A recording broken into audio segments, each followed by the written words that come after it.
Assalamualaikum warahmatullahi wabarakatuh. Perkenalkan, saya Saskia Eka Saputri dengan NIM 2104619 ingin menjawab pertanyaan UAS Matkul Sejarah Indonesia Kuno.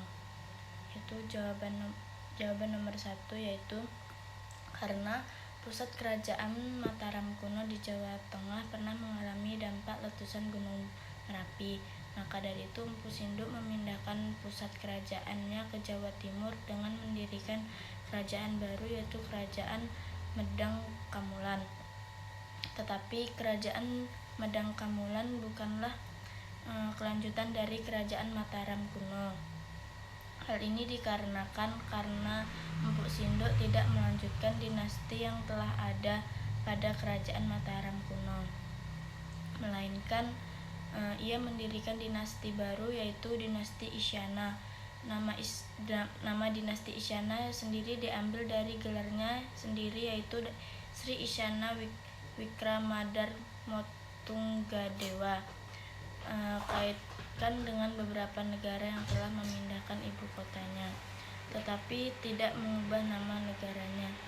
Yang terjadi saat ini di Indonesia sendiri yang telah memindahkan ibu kotanya dari Jakarta ke Kalimantan dengan beberapa faktor mungkin sama dengan zaman dahulu, yaitu Kerajaan Mataram, di mana Kerajaan Mataram migrasi karena di Jakarta penduduknya sudah padat, bangunan sudah cukup padat juga. Selain itu, di Jakarta juga rawan bencana alam seperti contohnya terjadinya banjir dan serta daya serap tanah juga kurang di sana.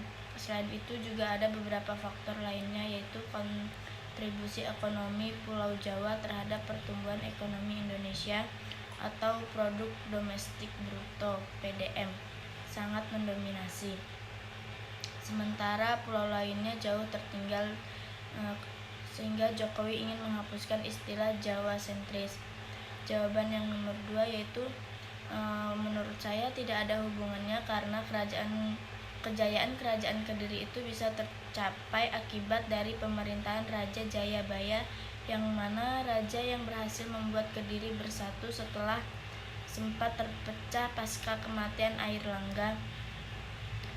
Ia juga dikenal sebagai raja bijaksana yang memerintah secara adil dan rakyatnya menjadi makmur.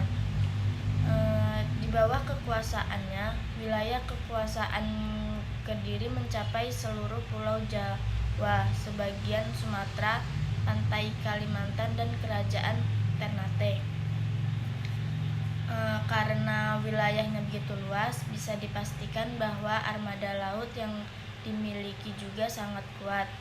Bahkan nama kerajaan Kediri terkenal hingga ke Cina. Dibuktikan dengan tulisan saudagar bernama Kou Kufei yang memaparkan tentang karakteristik masyarakat di Kediri. Pemerintahan yang dipimpin oleh Sri Jayabaya pun sudah teratur, sementara hukum dilakukan secara tegas dan adil. Apakah relevan ramalan masa kuno dengan ramalan yang sering dikatakan Soekarno? Menurut saya ada relevan. Contohnya pada ramalan penjajahan Belanda dan Jepang, yang mana kedatangan orang-orang berkulit putih pembawa senjata yang dapat membunuh dari jauh. Ia memprediksi bahwa mereka akan menjajah Pulau Jawa dalam waktu yang sangat lama. Menurut dia, mereka akan dikalahkan oleh orang-orang berkulit kuning yang datang dari utara dan akan menjajah Jawa seumur jagung. Jepang, orang-orang berkulit kuning dapat mengalahkan Belanda pada tahun 1942. Orang Jawa melihat hal tersebut sebagai realisasi ramalan Jayabaya yang telah berusia 800 tahun. Kemudian Jepang menduduki Indonesia sampai 1945 atau selama 3,5 tahun sebelum tanah air akhirnya merdeka pada 17 Agustus 1945.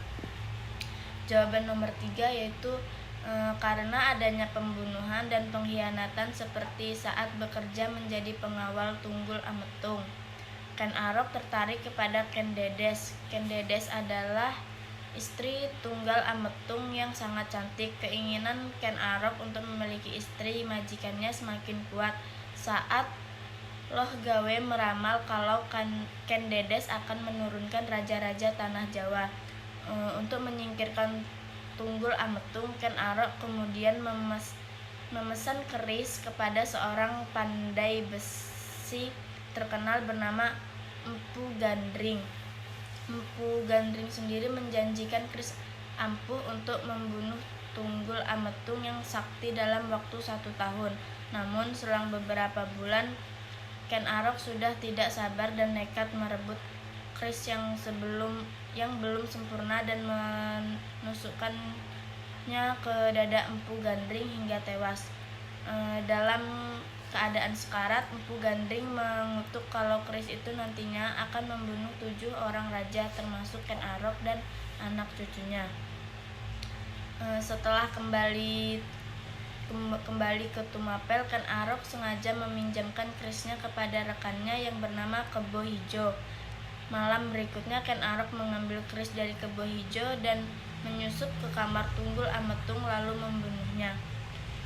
Dan keesokan harinya Kebo Hijo dihukum mati karena keris yang diduga miliknya ditemukan menancap pada mayat Tunggul Ametung. Meski Ken Dedes menjadi saksi pembunuhan suaminya, ia luluh oleh rayuan Ken Arok. Setelah itu, Ken Arok menyatakan dirinya sebagai Aku Baru Tumapel dan menikahi Ken Dedes. Saat dinikahi Ken Arok, Ken Dedes tengah mengandung anak Tunggul Ametung yang kemudian diberi nama Anusapati. Ken Arok hanya memerintah kerajaan Singosari selama 5 tahun, yaitu pada tahun 1222 hingga 1227 Masehi. Pada 1227 ia dibunuh oleh seorang atas perintah Anusapati, anak Ken Dedes dari pernikahannya dengan Tunggul Ametung. Anusapati yang telah lama curiga akhirnya menemukan kebenaran bahwa Ken Arok yang bertanggung jawab atas kematian ayah kandungnya. Anusapati menggunakan keris Empu Gandring untuk membunuh Ken Arok.